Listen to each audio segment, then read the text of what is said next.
billahi samiul alim minash shaitani rajim bismillahir rahmanir rahim. Akẹ́yìn ọmọ ìyá wa nínú ẹ̀sìn káàkiri gbogbo àgbáńlá ayé, ìkẹ́ Ọlọ́run, ọlá Ọlọ́run, orí ajẹ́njẹ́ tó Ọlọ́run kó máa bá ànábì wa Muhammad sallallahu alaihi wasallam. Ìkẹ́ Ọlọ́run kó máa bá wọn ará ilé ànábì, kó tún máa bá wọn sàbí ànábì àti gbogbo ẹni tó gbọ́ tó gbà tó tún tẹ̀lé títí dijọ́ kẹyìn. Allahumma àmín. Tó ìkànnù àwọn brọ́dà wa Sheikh ẹ má jẹ́ n gbàgbé orúkọ yín,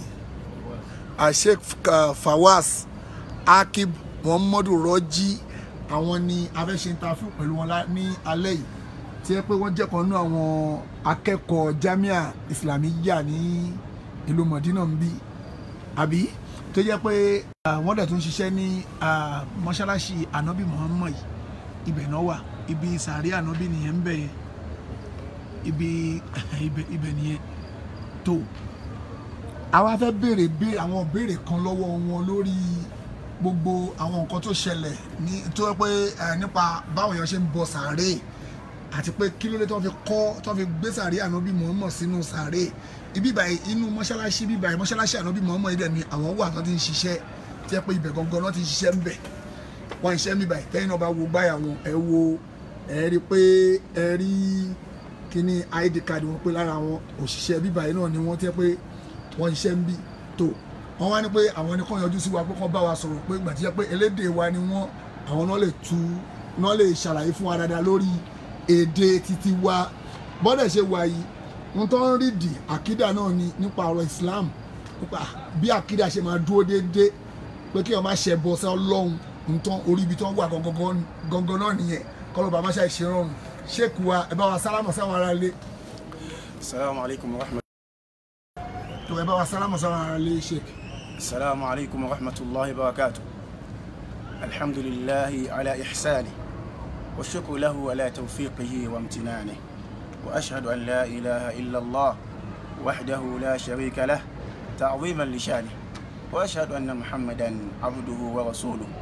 الداعي إلى رضوانه صلى الله عليه وعلى آله وأصحابه وأعوانه ومن سلك مسلكهم وانتهج منهجهم إلى يوم الدين. وبعد، فإني في هذه الفرصة أو في هذه اللحظة النادر وقوعها أختلس هذه الفرصة لأقدم إلى مسامع الجميع، أعني بالجميع السامعين والمستمعين والمشاهدين لهذا مقطع فيديو. فالكلام عما يتعلق بالقبور فهو أمر لا بد للإنسان أن ينبه ويرشد العوام كذلك الأنام عما يتعلق بالطريق المستقيم والهدي النبوي المتعلق بالقبور. فإن رسولنا صلى الله عليه وسلم قد ركز على هذا الجانب كثيرا، بل لما اقتربت وفاته صلى الله عليه وسلم مما حذرنا منه ما يتعلق بالقبور. لماذا؟ لأن القبور من وسائل أو أقول وسيلة التي يؤدي بالإنسان إلى الشرك. فلذلك لابد أن نعرف ما هي الطريقة السنية الصحيحة لزيارة القبور. ففي طريقة المطابقة للسنة والهدي النبوي، ألا وهو لمن جاء لزيارة القبور أن يسلم على الرسول صلى الله عليه وسلم ويقول السلام عليك يا رسول الله ورحمة الله وبركاته. إن شاء أن يكفي عند هذا، وإن شاء يطيل ويسلم عليه ويقول أديت الأمانة وبلغت الرسالة وأديت الأمانة. وإن شاء يكفي كما قلت، ثم يتأخر شوية يعني قليلا، يسلم على أبي بكر ثم يسلم على عمر ثم ينصرف. فلذلك انقسم الناس في زيارة القبور إلى 3 أقسام. منهم من يأتي ثم يكون من يثاب عليه، وهو الذي جاء وسلم على القبر ومشى وما دعا عند القبر ولا طلب العون والمدد من المقبور. فإذا سلم على المقبور ودعا له إن كان خارج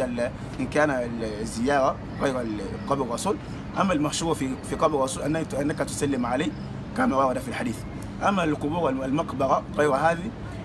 فإنما عليك أن تدعو أن تذكر الأذكار الواردة، فهذا من فعل هذا فهو الذي أصاب. والصنف الثاني هو الذي جاء وطلب ودعا عند القبر، ليس بأنه يدعو يسأل المقبور ولم يسأل الرسول شيئا، وإنما دعا عند القبر، فهذا قد وقع في البدعة، لأن ذلك وسيلة من وسائل الشرك، فهذا وقع في البدعة والبدعة عليها إثم عظيم، نعوذ بالله من البدعة والوقوع فيها. فأما أشنع الأحوال من هذه الأصناف الثلاثة هو من جاء وسال المقبور، لذلك قال أحد الناظمين وإن دعا المقبور نفسه فقد أشرك بالله العظيم. فهذه الأصناف الثلاثة والطريقة السنية في ذلك من دعا للمقبور، كذلك من جاء لقبر الرسول وسلم عليه، وسلم على أبو بكر الصديق، وسلم على عمر وانصرف، هذا الذي أصاب السنة. ní kúkúrú ká lè sọ ọ̀rọ̀ ní èdè Yorùbá n tó bá òfin mu fún ẹni tó bá fẹ́ wá sálámà sí ẹ. Kò tọ́ fún ẹni tó bá ń bọ̀ láti Nàìjíríà kó láníyàn pé sáré Ànábì ló ń bọ̀, tó bá Ànábì sọ wípé la tushaddu rihal illa thalathati masajid, ẹ gbọ́dọ̀ dígbàdìrù lọ síbi kankan kọjá mọ́sálásí mẹ́ta lọ. Alákọ̀ọ́kọ́ ni mọ́sálásí Ànábì mọ́sálásí Mákkà, ẹlẹ́kejì mọ́sálásí Ànábì sallallahu alaihi wasallam tá a wáyé, ẹlẹ́kẹta ni mọ́sálásí Aqsa. Ìyẹn ni ẹ máa ń dígbàdìrù tẹ́ dìra lọ,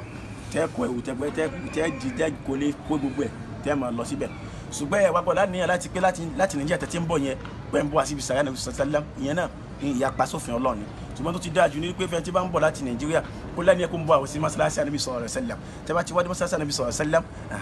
ẹ wá ní àǹfààní tó bá ní ẹ̀tẹ́ ń bá bọ̀ ní pé ń bọ̀ àti mọ́sálásí Ànábì sallallahu alaihi wasallam, ẹ wá láǹfààní láti wá sálámà sí Ànábì sallallahu alaihi wasallam. Ṣùgbọ́n àwọn ẹ̀kọ́ tó rọ̀ máa sí yàrá náà ni pé bá ti wá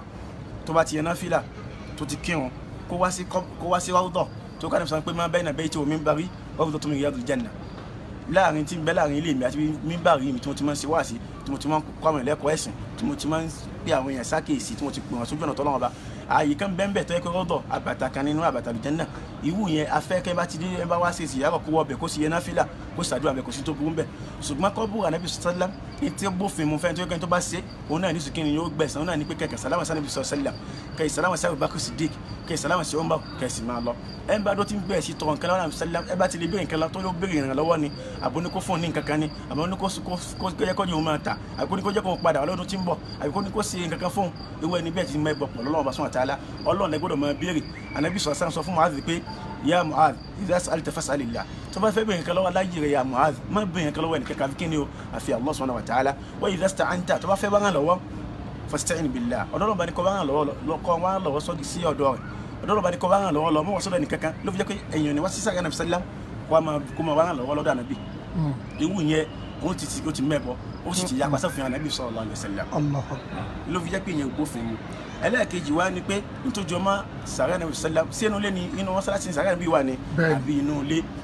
Ìyẹn agbọ́dọ̀ gbọ́ yẹn bá fẹ́ tẹ̀lé ọ̀rọ̀ tó fẹ́ tẹ̀lé òfin Ọlọ́run Ọba subhanahu wa ta'ala yóò gbọ́n tá fẹ́ sọ yìí. Ẹ bá pífẹ́ nínú nìkan ló fẹ́ tẹ̀lé àwọn òní kọ́ya ká sàlàyé fún. Ànábì sallallahu alaihi wasallam sọ wípé ma bayna bayti wa minbari rawdatun min riyadil janna, ní ti ń bẹ láàrin ilé mi àti kíni o àti ibi tí mo ti máa ń ṣe wáàsí àbàtà kan bẹ́ẹ̀. Ànábì pé ibi tó wà ní kíni o ó pè ní baytu, ilé l'Ànábì pè, Ànábì ò pè mọ́sálásí. Ló fi yẹ pé nígbà tí Ànábì pè bẹ̀ ní ilé tẹ́yìn ní mọ́sálásí ni sẹ́yìn pé ṣe kọ́sà ẹ ti pé ọ̀rọ̀ Ànábì nìrọ́ nìyẹn. Ànábì pé ibi tó wà nílé ìpín láàrin ilé mi sí àbàtà sí ibi tí mo ti máa ń ṣe wáàsí, ọkọ̀ pè ní ilé náà, àwa sọ pé mọ́sálásí nílé ẹ̀bẹ̀ sí lọ́kọ́ sáré sí mọ́sálásí. Ìyẹn yapa òfin Ànábì, ó yapa sí òfin Ànábì. Láàkọ́ ni èkejì wá ní pé Ànábì ti sọ àdísì lóríṣiríṣi tó fi ń kọ̀ fún wa wípé ká má kọ̀ mọ́sálásí, ká má kọ̀ sáré sí kíni o sínú mọ́sálásí, àbí ká má sí kíni àbí ká má gbé mọ́sálásí sínú ká má jẹ́ kí sínú sáré. Tó yẹ kí mọ́sálásí tí òfin ṣẹ̀ríà ní kó tó yẹ kí mọ́sálásí rẹ̀ kọ́kọ́ tí sáré wa lọ kọ́ ẹ wá lọ sí yẹn sínú sáré yẹn lẹ́wù kú ń bẹ tó kí mọ́sálásí lọ́kọ́ débẹ̀. Kó wá sì jẹ́ wípé mọ́sálásí wà ń bẹ wá lọ sin àáfàá kan síbẹ̀ nàbẹ́nìkan ẹ lọ sí ń bẹ̀, nítorí bó fi ṣẹ̀ríà mú ní pé kẹ́ ẹ wú òkú yẹn kú ń bẹ̀ tó kó tako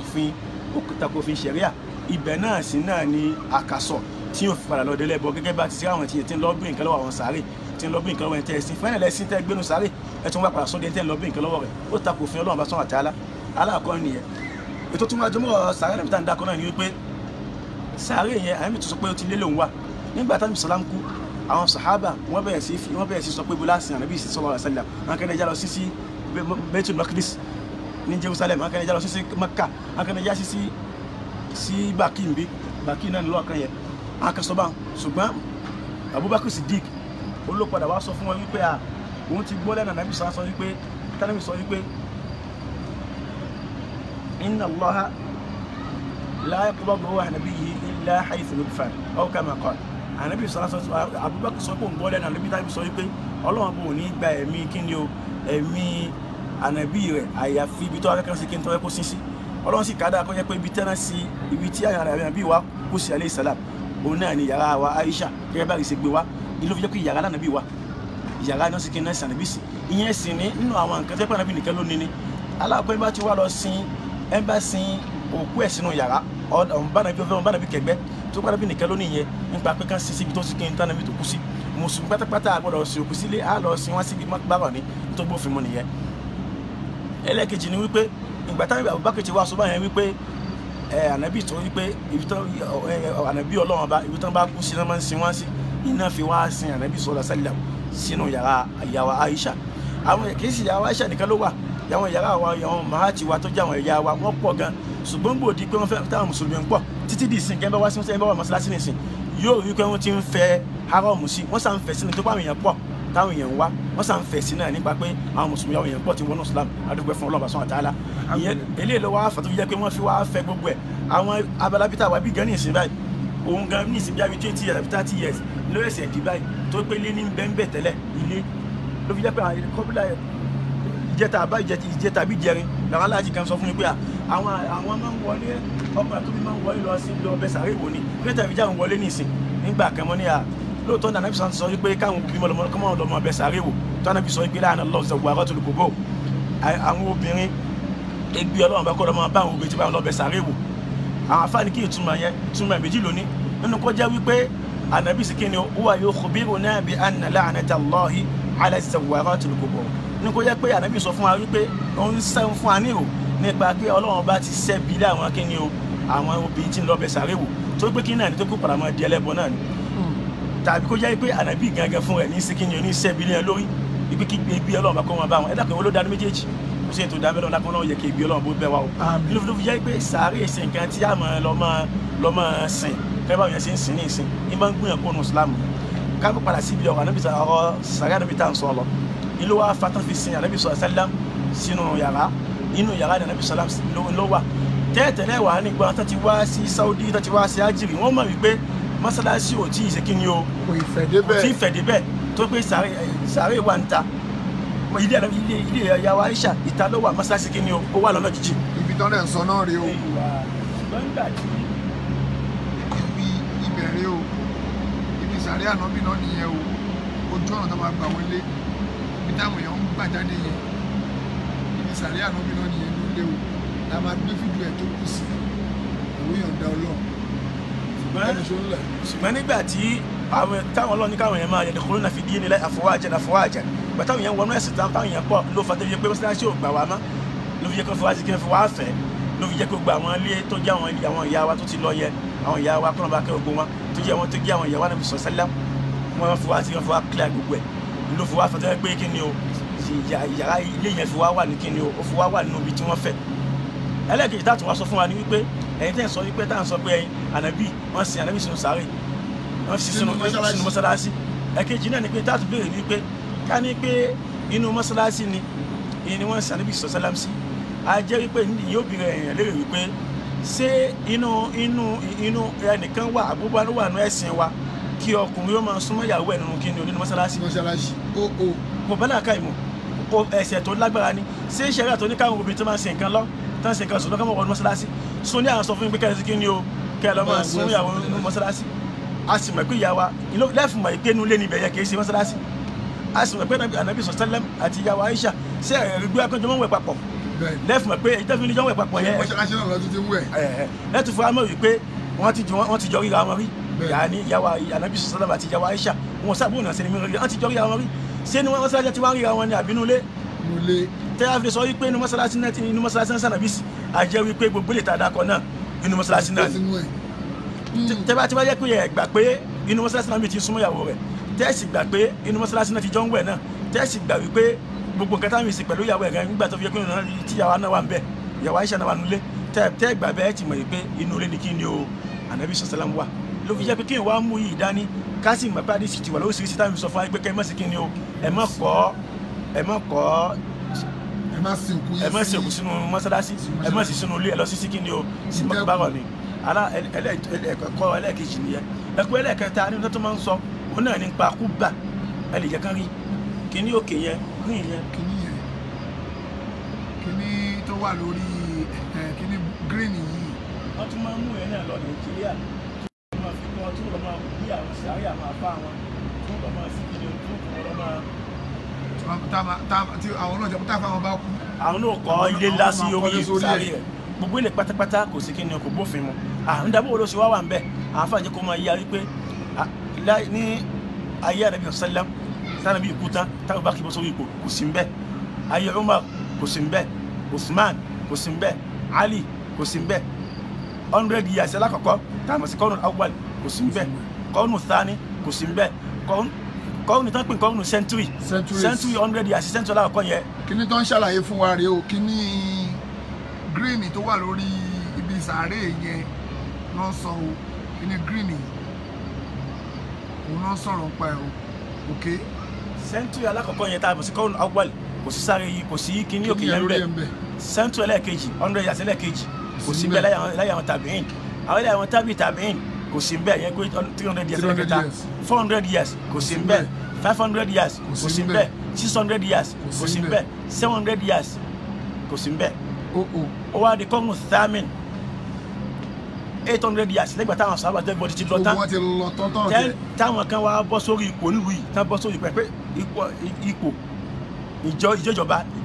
yìí agbára ìjọba náà ti kí ni o náà fi kọ́ síbẹ̀ ló fi jẹ́ pé kì í ṣe pé àwọn afáàyọ́ ló sì máa ti kọ́ síbẹ̀ tó kókò sí kí n tó àwọn táwọn fi kí ni o táwọn fi kọ́ fún wa ni kódà gan afáà ti bẹ́ẹ̀lì náà sọ pé ilé kíní yìí tó ti dájú náà ni kó sí kí ni o kó má sí bẹ́ẹ̀ ṣùgbọ́n àti wá wo kò í sẹpá agbára ní kíni ọwọ́ àwọn àfáà ló wà ọwọ́ àwọn kíni ìjọba ni nígbà bá wò yípa pé bò ní ṣe àlèwo ní ìsìn ṣé kò ní dá wa lálẹ́ àbí kò ní dẹ́ pé níbo tí ọwọ́ ti di ayé ti lu jára mọ́ gbogbo rẹ̀ sì ti ń kílèmù pé àwọn alájọ ní mọ́kájọ ní mọ́sájọ ní mọ́kájọ náà ṣé sáwọn nìkan lè lọ dáwó òkè sáwọn nìkan lè lọ dáwó ní ìsìn kò ṣe dáwó táwọn kan tiẹ̀ tó ń bọ sàárè gan ló fi jẹ́ pé wàhálà tí ó ṣẹlẹ̀ kó wọn lè pé wọn yóò tún máa para wọn. ọkọ̀ tó wá kó máa lọ jẹ́ pé àmì yóò máa bá wọn mọ̀ yóò wà ló ṣẹlẹ̀ láàrin mùsùlùmí nípa kínní yẹn yíyàpá kọ́lọ́ndà kó sàn ẹ̀sìn táwọn èèyàn gbọ́yé ni wọ́n ti mọ̀ ìpínlẹ̀ yìí kìí ṣe nǹkan tí kíni o ṣe kó wà ń bẹ̀ ló fi jẹ́ pé ìjọba ni ó máa gbàwó ló tọ́ gbàwó ló yẹ fún nǹkan yẹn. ẹlẹ́ẹ̀kẹrin tí a tún sọ ma òun náà ní nípa gbogbo àwọn ibi wo ni pé bóla àdánwò yìí ti wá wọlé ti bo mùsùlùmí àdánwò ká máa sin sàárè ká lọ máa tọrọ ń bẹ̀ àdánwò àti bó ló ti wá ọ̀pọ̀lọpọ̀ látara bí kíni o látara tasọ́wúfù wọ́n ti pé tasọ́wúfù náà ní súfí a sì rí pé tasọ́wúfù yìí àwọn afáàjẹ́ kọ́ máa yá rí pé ẹnì kankan nù àwọn nígbà àtànà àwọn èèyàn wọn tó ń kọ tíà tí ń lọ sọ pé tí ń sọ pé Ànábì ṣe súfí Abubakar ṣe súfí tí ń parọ́ mọ́ àwọn ẹni tó ti lọ ìbọn mélòó jẹ́ sọ wípé irú nǹkan báyẹn bẹ́ẹ̀ kìtún sáwọn nìkan gan ṣùgbọ́n máa kọ́ sọ tí wọ́n bí jẹ́ sọ wípé gbogbo àwọn afẹ́ pátápátá àfi ńgbà tẹ̀tẹ̀ ń sọ pé ẹ pé tasọ́wúfù nítorí tasọ́wúfù náà ni pé kásáfáyé nìkan ni wọ́n bí jẹ́ sọ wípé ká ní wípé kásáfáyé nìkan ní pé ní tasọ́wúfù ni kò sẹ́nìkan náà afẹ́ àti sọ pé kásáfáyé ò dáa kásáfáyé gbé léwé pé kásáfáyé kámẹ́jẹ káyọ̀ mú láyà wa gbogbo àwọn afẹ́ lọ sọ pé mẹ́jẹ káyọ̀ mú láyà gbogbo àwọn afẹ́ lọ sọ kí n náà ní káyọ̀ mú láyà wa nǹkan tó dáa ni zúdù náà ń pè yẹn ṣùgbọ́n walamma takallama ulama fi tasawuf dalla ala anna tasawufa laysa bi mujarradi zuhud nígbà táwọn afa ti wá sọ wọn pa pé sufi tasawufu ò dá kẹsẹ sufi ò dá ó ṣe ká mọ̀ pé kìí ṣe ìsàfáyé nìkan ní bẹ́ẹ̀ mi sufi bí kò ṣe pé nǹkan tó ti ju sàkínni o ìsàfáyé lọ náà ni ọkọ ti wá ní àwọn nǹkan tó ti àwọn àkídà tó lágbára àwọn ìròrí burúkú tó ti wà ń bẹ̀ ló fà jẹ́ pé àwọn afa lọ́tún ló sì sí kínni o wọ́n fi kọ̀ fún yàn ká má ṣe tasawuf ẹ má ṣe súfì ló yẹ kí kódà gan afáàjẹ́ kó yà pé mẹ́rin afáàjẹ́ sọ pé ẹnì kò lè di súfì lónìí kó ti ṣe súfì láàárọ̀ báyìí kí lè tó mọ́ yóò di kíni orí òní pé mọ́ torí pé kò ní ìlàkẹ́yìn òní sí láti kíni o láti gbẹ̀sìn má ẹ wá ń da nígbà tí súfì ń da ní ìsìn báyìí da súfì da tẹ́ sọ pé súfì da ẹ wá mẹ́rin ọkàn wá ń bẹ̀ tó jọ́nà nàbí nu gbogbo ẹ̀ ní ìsìn sí gbogbo ẹ̀ náà nàbí ṣe papọ̀ sí ti jẹ́ náà nàbí ṣe ni àbí Naqshbandi àbí Shaziliya àbí Jafariya èwo là nàbí ṣe ni gbogbo ẹ̀. tó ustaz wa bẹ́tẹ̀ ṣe ń lọ ẹ ti ṣàlàyé títì yẹn fún wa a tún fẹ́ béèrè ń pa ọ̀rọ̀ kí náà porúkọ ẹ̀ ìbéèrè a tún fẹ́ béèrè lọ́wọ́ yín òun ni títa àwọn tó máa ń tẹ aṣọ funfun lẹ̀ tó máa ń pè taṣọ funfun ǹjẹ́ wọ́n tiẹ̀ máa ń taṣọ funfun lẹ̀ níbi mọ́ṣáláṣí Ànábì ń bí abẹ́ ń ṣe bàbá ń déré ń bí alẹ́ Jímọ̀ báyìí wọ́n máa ń ṣe bàbá ń déré àwọn àfáà wa kan tó ń pè ní Sọláàtì àwọn náà mú yẹn wọnú ẹ̀sìn tó ń pè ní bàbá ń déré every Friday lálẹ́ Friday bàbá ń déré night náà ń ṣe táwọn yẹn máa ń sán bàǹdírí ẹ pé bàǹdírí àwọn máa ń lò tiwọn wọn náà fi kó lè dùn ok irú bíbá yẹn ń sìn ṣọ́ńtà àwọn yẹn kọ̀dìríyà làwọn táwọn ń ṣe ṣùgbọ́n àwọn Tìjàníyà àwọn yẹn máa ń tàn funfun lẹ̀ tó máa pariwo hálà ǹjẹ́ ó tiẹ̀ gbogbo nǹkan yẹn tiẹ̀ wà nú bíbá yẹn náà tẹ́ ń ṣe ṣùgbọ́n láti ìgbàdàn àti dé ibà ẹ̀sìn tí mo ti wà Mọ́kà mi ò rí torí ẹ̀ ló fà á tí mo tún fi pẹ́ lálẹ́ yìí pé mo fẹ́ rí ibi tí wọ́n ti ń ṣe bàbá ń déré àbí tí wọ́n ti ń ṣe tasawufu mo kírun bí mi ò lọ láyé kí Jímọ̀ tán mo jókòó mo sùn sí mọ́ṣáláṣí mi ò jáde wàláì nígbà tí mo sùn tí mo jí mo tún lọ mo wá ibi tí máa ń ṣe bàbá ń déré tẹ́ ń ṣe tasawufu mi ò rí nínú mọ́ṣáláṣí òkè mo wá jáde mo tún padà wá mo gbé kí n tún wá lálẹ́ gbogbo yà máa rí bá àti ẹ̀rí tasawufu àwọn ní tó ń ṣe súnfì tó ń taṣọ funfun lẹ̀ bóyá máa rí àwọn ní bàbá ń déré táwọn máa lu bàǹdírì mo wá ní pé kí n bèèrè lọ́wọ́ yín pé ṣé kí ló dé tó kì í ṣe ń bí àbárẹ̀ ẹ̀sìn kan ló wà ní tó ló ń ṣe ń lu tiwa o. Alhamdulillah ìbéèrè tẹ́lẹ̀ yẹn dà aláàkọ́ ni pé ìyẹn kò sínú ẹ̀sìn rárá bẹ́ẹ̀ sẹ́ kó wà nínú ẹ̀sìn yẹn kò sínú ẹ̀sìn tó pé nǹkan tó yapa òfin Ànábì sallallahu alaihi wasallam ni kò bófin Ọlọ́run subhanahu wa ta'ala mu ló fi jẹ́ pé gbogbo àwọn tí wọ́n mú wá inú ilé ẹ̀kọ́ sọ pé ẹ̀bùn sọ́lẹ̀ kan náà pé àdánwò tá a ti kàn ní gbogbo àwọn kan tí ń ṣẹlẹ̀ yìí látara àwọn tasawufu náà àwọn Sufi náà lè gbogbo ẹ̀ wọlé ibi ní ìsìn báyìí kódà gan yín tẹ́ bẹ́ẹ̀ bá ń sọ̀rọ̀ kálẹ̀ bá má sọ tẹ́ bá tẹ́lẹ̀ ara sí táwọn sí ń bínú àá tètè wá bá yín dìde kékeré dìde ìbúlẹ̀ tí ń tẹ̀ ṣe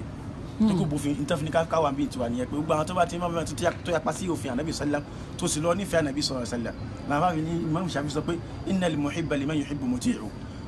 bolo sọ pé onífẹ̀ẹ́ Ànábì sallam tó sì mọ yapa sófin Ànábì sallam gbogbo kátà sọ́ọ̀lẹ̀ ká yípo ẹ̀ ká tún wọn láníyàn pé aṣọ yẹn àwọn kan sọ̀kalẹ̀ síbẹ̀ gbọ́dọ̀ pátápátá àdánwò tí àwọn tó ń ṣe Sufi mú wá ni yẹ pé gbogbo àwọn olùfẹ́ pé àwọn Sufi pátápátá ní tí wọ́n ti bọ̀ nú ẹ̀sìn Ọlọ́run nìkan ló lè bí wọ́n léèrè nípa pé kí nípa àdánwò tí wọ́n kó bá wọn èèyàn ló fi jẹ́ pé kátà sọ́ọ̀lẹ̀ kára ń di ẹ̀ ká máa ṣe yẹlẹ ká máa ṣe gbogbo kò sínú ẹ̀sìn rárá kò sínú kíni o kò sínú ẹ̀sìn ló fi jẹ́ pé àdìkùrù jàmáì ká tún jọ kó papọ̀ rárá máa ká jọ jókòó ká máa ṣe ọlọ́ọ̀lọ́ gbogbo ẹ̀ pátápátá bídíà ni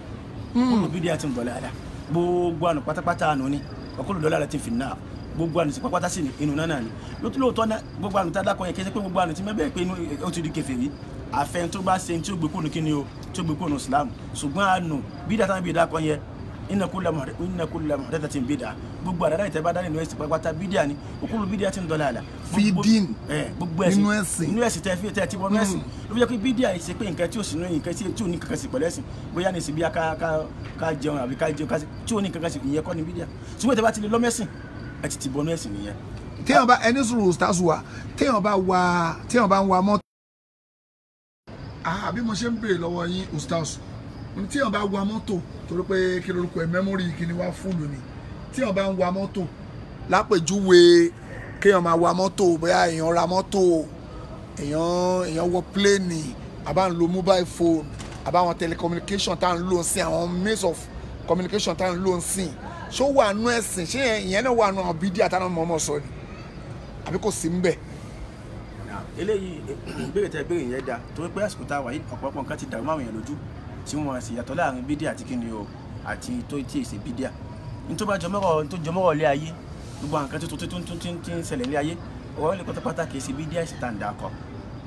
bíyà wọ́n ti ṣe plane wọ́n ṣe mọ́tò wọ́n ṣe táìsì wọ́n ṣe gbogbo nǹkan tí tó ń wálé ayé lọ́tọ́ náà kò sí nǹkan tó ṣẹlẹ̀ láti di pé àfi Ọlọ́run sọ́ta lọ́sí kíni Ọlọ́run fẹ́ kó wálé ayé náà ni gbogbo tó bá ṣẹlẹ̀ láyé tó jọmọ́rọ̀ mukhtara'at dunyawiyya gbogbo nǹkan tí wọ́n fi tán sí inú ayé yẹn pátápátá Ọlọ́run bá lọ́kadà kó wà ní ayé ìyẹn èsì nǹkan tó wọnú ẹ̀sìn rárá bí àyẹ̀wò plane yẹn ogun mọ́tò ní gbọ́dọ̀ pátákó là ń sọ kì í ṣe bídíà nìyẹn kì í ṣe bídíà fi dì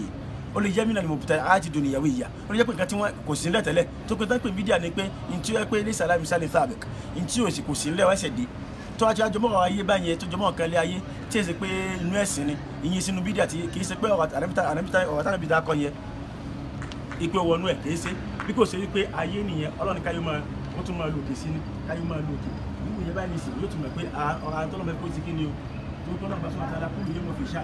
Ọlọ́run bá kò fìgbà kan má ṣe kí ni o má dàbíra ló yẹ kó gbọ́n sísẹ̀ pátápátá kò sí tó sẹ́yìn àmì mọ́ Ọlọ́run bá ń bẹ̀ gbogbo lè pátápátá ara nǹkan lé ayé ni kì í ṣe kò wọnú ẹ̀sìn ara ẹ̀ ń bá lò dáadáa yóò sì kí ni yóò gbà ládàá ẹ̀ ń bá lò sí nǹkan mi yóò gbà yóò sì kí ni o yóò gba ẹ̀san ṣùgbọ́n àtijọ́ àníyàn tó tìjà tó làmà àníyàn tiẹ̀ ara àwọn nǹkan òwò àwọn àfáàní ìtẹ́yìn bá lò sí nǹkan tẹ́ ń tí ẹ̀ kà kún tẹ́pẹ́ ẹ̀ ní gbalada ń bẹ̀ táwọn afá bá gba mú tiwọn wọ́n sì máa fi gbalada ń bẹ̀ bí ẹni tó ní fóònù ní ìsìn àfáàní tiẹ̀ òun ó lò fún lẹ́yìn tó sì kí yóò sì máa fi gbalada tó kí yóò lò sí nǹkan dáadáa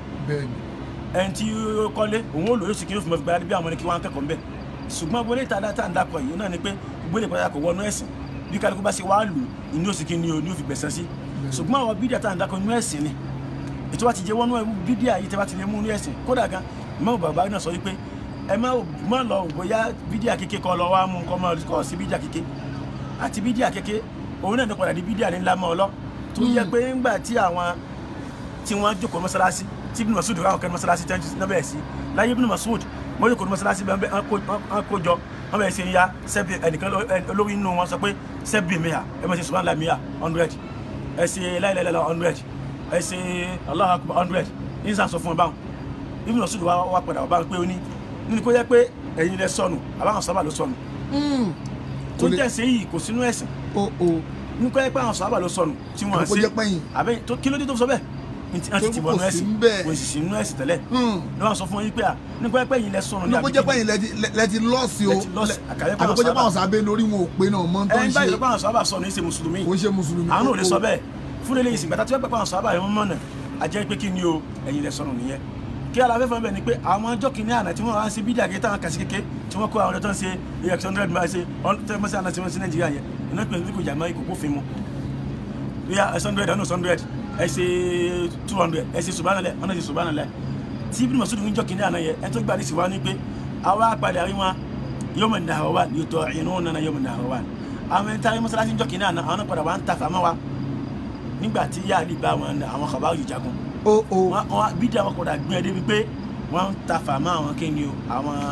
khalifa ẹlẹ́kẹrin àwọn tí wọ́n wà pẹ̀lú ẹ̀ tán bá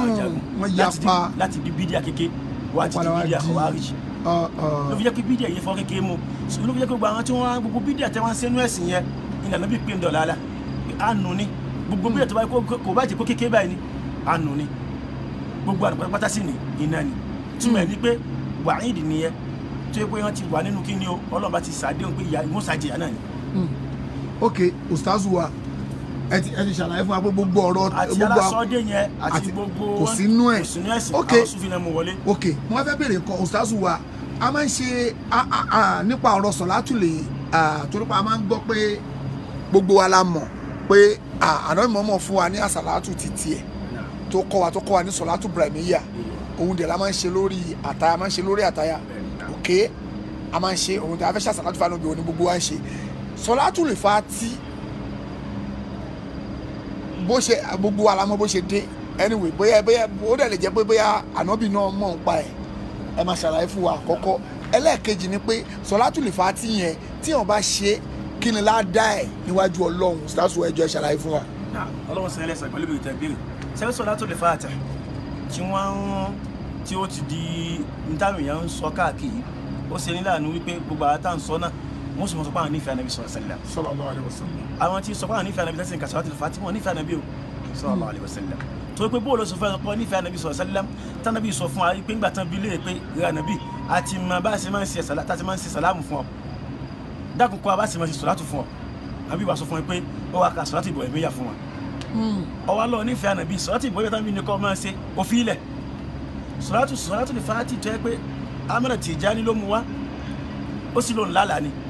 ó lòun lálàá lójú oorun la fi sọ fún wa pé tó wájú mọ́rọ̀ ọ̀la ó dà gbogbo pẹ̀lú àpanupọ̀ àwọn àfà náà sọ fún wa pé alẹ́ ìṣe nǹkan tá a ti mọ́ mọ́rọ̀ ẹ̀sìn torí pé kí ni àwọn ibi tá a ti mọ́ mọ́rọ̀ ẹ̀sìn nínú Al-Qur'an wa sunna àti ijma ni nínú kẹ́ mú nínú Qur'an àti nínú sunna àti nínú ijma ọwọ́ wà nù alùpùpù ọlọ́run bá sọ wípé al-yawma akmaltu lakum dinakum wa atmamtu alaykum ni'mati wa raditu lakum al-islam dinan ẹ̀sìn ti pé mo ti pẹ́sìn fún yín wọ́n gẹ́gẹ́ wọ́n lọ sí bọ́ ìṣọ́nà alùpùpù yẹn ẹ̀ ń bá nígbàgbọ́nù ayà yẹn kò ní gba tí Tìjàní mú wa. Allahu akbar. báyìí lóòótọ́ nígbà pé ọlọ́run ti pẹ́ sí ti pé láyé ànábì tí ní ìsinmi àbúrò ayé ò lè sọ̀kalẹ̀ mọ́ nǹkan kò lè wọnú ẹ̀sìn mọ́ gẹ́gẹ́ bí wọ́n sọ́nà alùpùpù yẹn ìpè ọlọ́run ti ní al-yawma akmaltu lakum dinakum kódà gan ẹ̀rọ ní ká ní àwọn ni àyà yìí sọ̀kalẹ̀ fún ni àwọn bá sọ lọ́dọọdún ni níbi táyà lágbára dé tọ́lọ́ máa fi lè sọ fún alátòkè pé òun ti kí ni òun ti pé ẹ̀sìn fún yín wa atmamtu alaykum ni'mati ìdẹ́ra mo ti pé ògbẹ́ lórí Islam mo ti pé lórí raditu lakum Islam dinan mo ti wá yọ́nú fún Islam fún yín kẹ́ mo ti kẹ́ mọ́ sí níjọsìn ẹ̀ bá nígbàgbọ́ náà àyà yẹn kò ní gba sọ́tì fàtì Tìjàní mú wa Tìjàní wa sọ́tì fàtì wà fún yín ó ní pé òun wá lálàá nú kí ni òun lálàá nàkànnà mi sẹ́lẹ̀m ka ẹ bá lòun lálà tó lòun lálà kò sí tó á ní kò sí tó bú ọlọ́run lálà ó dà kò sí wàhálà èyí táwọn afúnṣọ àwọn afáàjì kò wọ́n yẹ kó lọ́ọ̀ lálà wọ́n bẹ̀rẹ̀ pé kọ́ ọ̀sà ẹ̀ ń tọ́ rí tó pé lóòótọ́ nàbí sọ àdìsí pé ẹ bá ti rí mi lójú oorun èmi lórí lóòótọ́ sallallahu alaihi wasallam tó pé èso lójú kí ni o ẹ̀ tẹ́ mọ́sá lóbi kò lè bẹ́ẹ̀ lọ́bù àbòmí wọ̀ lóòótọ́ ni ṣùgbọ́n nígbà tó lọ rán nàbí lóòótọ́ àwọn afọ́ bẹ̀rẹ̀ pé sàlàyé nàbí tọ́ rí tó bá ti sàlàyé nàbí tẹ́ kí bẹ́ẹ̀ lọ ṣe rí lóòótọ́ o ti rí náà ní ṣùgbọ́n kí la fẹ́ fẹ́ yọ bẹ́ẹ̀ ó tún gbọ́ lọ́n pa ọ̀dà ọtí wa lọ rí ní ìsìn ọtí kódà kó ti wá sàlàyé fáwọn afá lóòótọ́ nàbí lọ rí lóòótọ́ kò sí aláǹfààní kankan àǹfààní tí ò ní sáà ni pé tó pé ọgbọ́n sọpọ̀ fẹ́ ẹgbẹ́ náà mi wá fún ọ ní nǹkan kankan pé kẹ́ máa ṣe o kọ́ mọ sínú ẹ̀sìn dàsó pé o ti ta kwaya Kùránì al-yawma akmaltu lakum dinakum ànábì wa dé ní sọ wá fún irọ́ lọ́n pamọ́ ànábì sọ sẹ́lẹ̀ tó pé o ti ta kwaya báwọn. ànábì dẹ̀ sọ pé tó bá dáadáa parọ́ mọ́ òun. fali ẹ̀ tẹ̀bọ̀ wọ mọ̀kálẹ̀ ọmọ náà ẹ̀ ń bá ti wá pa ọmọ ànábì sọ́lá wọ́n ẹni bẹ́ẹ̀ kò ti yá gbé nǹkan tí ìtukù lẹ́nu ná tó kó sikini òun ti kíni òun náà ti mú àláti wọ́n náà nìyẹn kọ́nà dákó sáà ni wọn Salatul Fati tó tún wá bàjẹ́ náà nínú àjọ kan wọn náà ni wípé wọ́n tún wá máa sọ fún yín wípé ẹ bá ti lè ka iye báyìí lẹ̀san rẹ̀ wọ́n tún wá fún láwọn ẹ̀san tó jẹ́ pé kò sí kíni o kò sí fún kò sọ̀rọ̀ ìbọn ìmíyà gan wọ́n tún ní gbàgbọ́ pé ẹ bá tó ka gan tí o bá ti lè kakọ́ kà má dùn àdúrà rẹ̀ ò ní gbà débi pé wọ́n tẹ́ máa fẹ́ ṣe nǹkan báyìí òun ò fi bẹ̀rẹ̀ òun ò fi parẹ́. ó tún wà nù kí lorúkọ ẹ̀ Jawahirul Ma'ani wọn tíra àwọn Tìjàníyà ó wà ń bẹ̀ pé Salatul Fati ó ní ládàá ju àwẹ̀ Rọ́mọdọ́nà lọ wọ́n ní pé ládàá ẹ̀ ó ní agbára ju Kùránì lọ 6,000 times ló wà ń bẹ̀ o ustazu èmi wá fẹ́ mu tí mo fi wá ń bè lọ́wọ́ yín ni pé kí ni ládàá ẹ̀ ṣé ó ní ládàá kankan ṣáá tí wọ́n bá ń ṣe.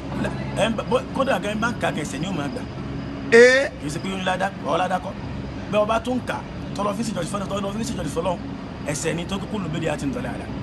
tó bá ṣe jẹ́ wọ́n dọ̀dọ̀ lálẹ́ torí pé ó tún yàtọ̀ sí tànàbí gbélé. bólú sọ pé fẹ́ nífẹ̀ẹ́ ànàbí tànàbí sì ní kọ́ ọmọ ká ilé tó ọ̀ka ìtẹ́nìkan wa mú wa ta ìsọ fún wa pé ẹ̀sìn ti pé rẹ́ bó ṣe wọ́n lálùkù hàn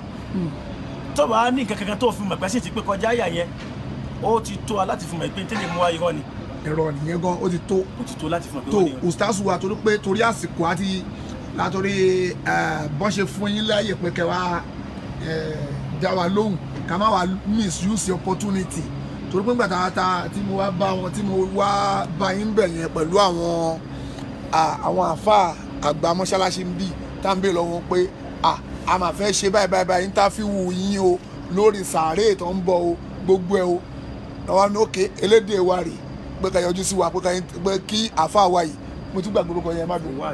àfa wa Fawaz tó àfa wa Akib àfa wa Fawaz Akib Muhammadu Rọ́jí tó ọlọ́ba má ṣàbáwá pọ́n yín lé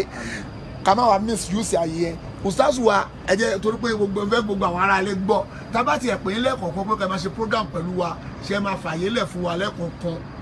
ká máa jàǹfààní yín. lágbára Ọlọ́run kò sí wàhálà Ọlọ́run jẹ́ Ọlọ́run kò wà láwọn láti. kí lorúkọ ẹ̀ kọ́ọ̀sì yín tẹ̀ ń ṣe níbà yìí. ní jamiu islamiyya ni mo wà mo sì wà ní second degree lọ master kismu akida yanni tó jẹ́ mọ́wọ́ creed tó jẹ́ mọ́wọ́ akida alùsùn náà jẹ́mọ́ àtàwọn tó yàtọ̀ sí yunifásitì mi. ọlọ́ba má ṣe ṣe rọrùn ọlọ́ba má ṣe jẹ́ gbogbo ẹ̀kọ́ yín ọlọ́run jẹ́ kó yege ju bí ẹ ṣe ń rò lọ ọlọ́ba má ṣe àbáwá dùn yín nú gbogbo àwọn ọmọ ìyá wa tó jẹ́ tó ń gbé sínú ànágbọ́n ọmọ dání tí ẹ pé àwọn náà táwọn náà bá gbọ́ yín sìn àwọn náà máa ṣàdúrà fún yín nípa inú àwọn dùn àwọn rẹ́rìn ẹ jẹ́ kí n fi kankan kún kí n fi parẹ́. ẹ fi kọ́ kún fún wa. èyí tí màá fi parẹ́ ni pé èèyàn ọmọ ìyá mi Ànábì sallallahu alaihi wasallam ó tó lọ ó ti sọ nǹkan lẹ̀ fún wa kó tó lọ wípé alaykum bi sunnati wa sunnati al-khulafa'i ar-rashidin al-mahdiyyin. Ànábì tó ń bá mo ṣe ń lọ yìí ẹ dúró ti súnà mi o àti súnà àwọn tó ti síkí ni àwọn àlefa mẹ́rin ẹ dúró ti ó ti sọ ń bomi yìí pé taraktu fikum amrayni lan tadillu ma tamassaktum bihima mo ti fi nǹkan lẹ̀ fún ẹ ní sọ̀rọ̀ tẹ́ bá ti lè rọgbà má òun náà ni kitabullah òun náà ni al-Qur'an àti kí ni o àti súnà rẹ̀. Ànábì tún wá sọ ń bomi ibi àdìsí ìfìtìrọ́ kù pé sataftariqu ummati ala 73 firqa àwọn mùsùlùmí yóò padà pín sí 73 gbogbo ẹ̀ pátápátá ni ó tọ̀nà wò illa wahida àfẹ́yọ̀ kan òun náà ni kí ni o òun náà ni ma ana alayhi wa ashabi tí mo wà lórí ìjọ kìíní àná tí mo wà lórí ẹ̀ àti kí ni àtàwọn táwọn sọ́ábà mi wà ń bẹ̀ àṣẹ ẹ̀sìn tẹ́lọ̀ sí pẹ̀lú ànábì tẹ́lọ̀ sí pẹ̀lú Ọlọ́run ọba tí ó sì tẹ́sí fi lè rí kẹ̀ òun náà ẹ̀sìn tó ti wà tipẹ́tipẹ́ yẹn kì í ṣe tìtẹ́ ẹ̀sẹ̀ gbèdé nìsí gbogbo túkù sòfíà gbogbo ọ̀nà sófin pátápátá àánú ni o kò sí ọ̀nà nínú kan sínú súfì tó dáa ló fi jẹ́ kí Ibn Taymiyyah kó yarí pé gbogbo súfì tá à ń gbọ́ yìí àkókò tí ìmọ̀ ẹsẹ̀ àfi nígbà táwọn sọ́ábà táwọn tàbí tí lọ tán lẹ́sẹ̀ tó dúpẹ́ bẹ́ẹ̀ sí ní kọ́ọ̀nù rọ́ọ̀bẹ̀ kò sí kọ́ọ̀nù abúlé kò sí kọ́ọ̀nù sáré kò sí kọ́ọ̀nù sálẹ̀ gbogbo àyíká náà gbọ́ ọ̀pọ̀ táwọn tí wọ́n fa sọ́mọ́ ẹ̀ pé àǹkan ní wọ́n wà ní kọ́ọ̀nù kejì ṣùgbọ́n tó fẹsẹ̀ ìlẹ́lẹ̀ ni pé wọ́n kọ́ọ̀nù ẹlẹ́ẹ̀kẹrin ìní sófin sí kíni o ó búra jẹ́ ó sí kíni o ó di tó kọ́ káàkiri ó gbalẹ̀ báyìí ló fọ́ jẹ́ pé ilé ìwá sí ìjọsìn tí Ànábì fi lélẹ̀ ẹ̀sìn ẹ̀ńbà afẹ́ lọ pa tó sì nífẹ̀ẹ́ Ànábì yóò ṣe ìjọsìn tánàbí sí kíni tánàbí ìṣèjọ kìnìún àná tó kọ́ Ànábì ni ó wà mọ́ òun náà sì ní Ànábì kan tá a ní òun náà sì láti gbọ́dọ̀ sí ìjọsìn tó ṣe yẹn náà làánà gbọ́dọ̀ sí ló fi jẹ́ pé gbogbo ọ̀nà sùn pátápátá Naqshbandiyya ni Qadiriyya ni Shadhiliyya ni Tijaniyya ni gbogbo pátá àánú ní gbogbo ẹ̀ kò sí ọ̀nà kankan bẹ̀ tó ṣe kí ni o tó jọmọ́ náà Ànábì sallallahu rárá ló fi jẹ́ pé bá fẹ́ sí tànàbí sallam yóò ṣe kí ni yóò dùn tó yọ ọ̀nà súnà ẹ̀ ń bá ṣe súnà tẹ́ ẹ dùn tí ọ̀nà mẹ́sàn-án kí ẹ gbà fọ́ọ̀mù kẹ̀kẹ́ kọ́ má ṣe yẹn kan láyé ẹ àfi tó bá jọmọ́ kí ni o ọ̀rọ̀ Ànábì sallam Ànábì ní a máa ṣe báyìí kó sì jìnnà sí ó ti di súnni náà nìyẹn. ǹjẹ́ wọ́n ń gba fọ́ọ̀mù ẹ̀ ní bíbá ẹ̀ pé bí àtòlópọ̀ jẹ́ mọ́ṣáláṣí Ànábì pé tó bá fẹ́ dálù sùn náà tẹ̀ fún yàn fọ́ọ̀mù ẹ̀ ustaz wa. àwọn àgbọn kan ti jẹ mọ́ fún súnà àgbọn ti jẹ mọ́ fọ́ọ̀mù kan bí. ok ṣé wọ́n máa ń gbọ́wọ́ ẹ̀ǹkan máa ń gbọ́wọ́ lọ́dọ̀ àwọn oníṣúfì wọ́n máa ń gba owó wọ́n máa ń gbọ́wọ́ súfì ọwọ́ wúrì ṣọ́ ń gbọ́wọ́ ń bí náà. ọwọ́ àánú nìyẹn lọ́wọ́ dẹ́kẹ́ wọ́n lọ́wọ́ jẹ́ kẹ́yìn tẹ́ fi máa gbọ́wọ́ àánú gbogbo eléyìí pátápátá kò sí ti ń jẹ mọ́ bẹ́ẹ̀ nù bí ìlú súnà la wà yìí kọ́ńtà kọ́ńtà bá kún wọn lọ kò sí pé àti ń gbọ́wọ́ súnà èsì pé yẹn máa ń gbọ́wọ́ ìtì ń bẹ mi súnà mọ̀sálẹ̀ fún wa yẹn pé anywhere tẹ́ bá ti lè wà mùsùlùmí gbogbo wa tẹ́ tó bá fi kó fẹ́ sí fẹ́ lórí ọ̀nà Ànábì sallam òun náà ní pé gbọ́ pé má sìn kankan láyé ẹ̀ kọjá pé tó bá ọ̀nà Ànábì mu jìnnà sí táwọn ìbá ní kí káàmì ni ẹ jìnnà sí ló fi jẹ́ pé ìṣẹ́ ń bá jẹ́ mùsùlùmí òtítọ́ tó ti nífẹ̀ẹ́ Ànábì Ànábì ní pé ká ẹ gbọ́ pé mọ́lúdì kò bọ́nà Ànábì mu ó ní ṣe ìtẹ́gbẹ̀ súnà náà nìyẹn ọgbọ́ pé ká máa láàdì ọkàn pẹ́ nìkan ní máa kọ̀kọ̀ kò ní máa kọ̀kọ̀ àfi Ọlọ́run sún àtàlá ò ní àdì ọkàn pẹ́ nìkan ní máa kọ̀kọ̀ àfi tó tàtà sọ́dọ̀ Ọlọ́run bá gbogbo ní pátápátá ẹ̀ ń bá ti wá lé tọ́n lé gbọ́ tó sì mú lò ó ti di súnà nìyẹn ló fẹ́ kéde ní kọ́ ọmọ wa mi káàkiri láti pọ̀ pọ̀ di súnni àbí kọ́ ọmọ wa àfa sẹ́ẹ̀rì ṣèt káàkiri pọ̀ di súnni irọ́ gbọ́ ìntánẹ́ẹ̀tì bíi àmọ́ ṣe ni kò sì máa ṣe àbí ní ká jìnà sílé kó sì jìnà sí wọn náà ti di súnni nìyẹn tó fi jẹ́ kí tí ẹ máa ń bá wà lórí ìyẹn tó fi lọ pàdé Ọlọ́run ọba yóò pàdé ẹni tọ́lọ́run bó yọ́nú sí kọ́ńdà kó yọ́nú sí wa ṣùgbọ́n bá ń tẹ̀lé fẹ́ẹ́nú kálukú lọ pàdé Ọlọ́run bá níbi kí ni o ní bó bá ṣe ṣe rẹ̀ láyé ń bí kọ́ńdà kó sànù wa èyí tí mo fẹ́ fi kún náà nìyẹn. tó ustaz wa ẹ bá wa ṣàdúrà fáwọn ará ilé inú mi dùn pé ẹ̀yin náà ti máa ń gbọ́ prógráàmù wa ti pẹ́ tẹ́yin náà ti ń gbọ́ ti pẹ́ inú mi dùn pé inú ti alhamdulillah àdúpẹ́ fọlọ́ bọ̀ ẹ bá wa ṣàdúrà fáwọn ará torí àsìkò tó láti gba àsìkò yín gan ọlọ́ba máa ṣe ṣe rọrùn torí àbájáde láàrọ̀ la àtúnpadà sí Mọ́kà a ní ìtafíù pẹ̀lú àwọn èèyàn níbẹ̀ náà ọlọ́ba máa ṣe ṣe rọrùn. اللهم اهدنا فيمن هديت وعافنا فيمن عافيت وتولنا فيمن توليت وبارك لنا فيما أعطيت وقنا واصرف عنا شر ما قضيت فإنك تقضي بالحق ولا يقضى عليك إنه لا يذل من واليت ولا يعز من عاديت تباركت ربنا وتعاليت اللهم اجعلنا من أتباع نبينا محمد صلى الله عليه وسلم حقا وصدقا اللهم لا تجعلنا من المبتدعين اللهم لا تجعلنا من المشركين اللهم لا تجعلنا من الكافرين اللهم اجعلنا من السلفيين السنيين ربنا آتنا في الدنيا حسنة وفي الآخرة حسنة وقنا عذاب النار صلى على نبينا محمد وعلى آله وصحبه وسلم. tó adúpẹ́ púpọ̀ sà tó ìlú Mọ̀dínà lélẹ́yìí o mọ́ṣáláṣí Ànábì lélẹ̀ ẹ rí o ibi táwọn èèyàn ti ń jáde yẹn ibi sàárè Ànábì ẹ̀rọ wọn ń jáde láti bẹ̀ àwọn èèyàn ń jáde láti bẹ̀ inú ilé yẹn inú ilé ìyá wa Aisha ibẹ̀ ní blọọkì ìbẹ̀rẹ̀ ẹbí tó kọ 40 sí yẹn gbogbo ara ògiri bẹ̀rẹ̀ mọ́wájú bẹ̀ láti bí 40 òjò bí 40 kọ bí tó kọ bí 41 lẹ́nu ọ̀nà yẹn gangan ẹ máa kọ́ 41 ojú ọ̀nà yẹn gangan ló ń gbà wọlé ibẹ̀ yẹn níbi ojú ọ̀nà ṣùgbọ́n ibi wíńdò yìí tí mò ń ṣó yìí ibẹ̀ gangan débi ọwọ́ ọ̀bẹ gangan àwọn sàárè yẹn wà Abubakar Umar Anabi Muhammad ibẹ̀ gangan ni but ojú ọ̀nà tó ń gbà wọbẹ̀ gangan tó ti ń wo ni tó kọ́lọ́ba má ṣe ṣèrọ̀rùn a kí gbogbo ẹ̀yin mùsùlùmí pátápátá káàkiri everywhere o àdúpẹ́ púpọ̀ lọ́wọ́ Ọlọ́run fún ìdánilẹ́kọ̀ọ́ tí ustaasu wa yìí ṣe fún wa tó ṣe fún wa a bá wọn kí lórúkọ ẹ̀ sọ̀rọ̀ àwọn bíi tí wọ́n ń mójútó mọ́ṣáláṣí Ànábì Muhammad àwọn náà wá ní pé ókè o nígbà tí mo ṣàlàyé fún wọn tán pé nǹkan báyìí náà ń ṣe ń lu wa o báyìí njó tiẹ̀ wà nínú ìsìlámù kọ́ ṣàlàyé fún wa wọ́n fi wá ní òkè kélédè wa gangan ni pé kò nídìí pé elédè wa gangan ni kó bá wa sọ̀rọ̀ wọ́n fi ní pé káfà yẹn kọ́ wa bá wa sọ̀rọ̀ tó àdúpẹ́ púpọ̀ lọ́wọ́ Ọlọ́run alhamdulilayi rabbil alamin gbogbo ẹ̀yàn ọmọ ìyá wa tẹ́ ń wo prógrámù yìí ìdáwọ́lé gbogbo Ọlọ́run jó yọrí sí dáadáa o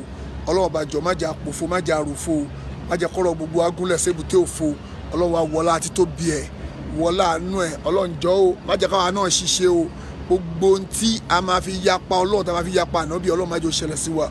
ọlá àti tó bí wọ Ọlọ́run ọlá àánú Ọlọ́run ọlá la hawla wala quwwata illa billahi al-aliyyil azim fasalam alaykum wa rahmatullahi wa barakatuh.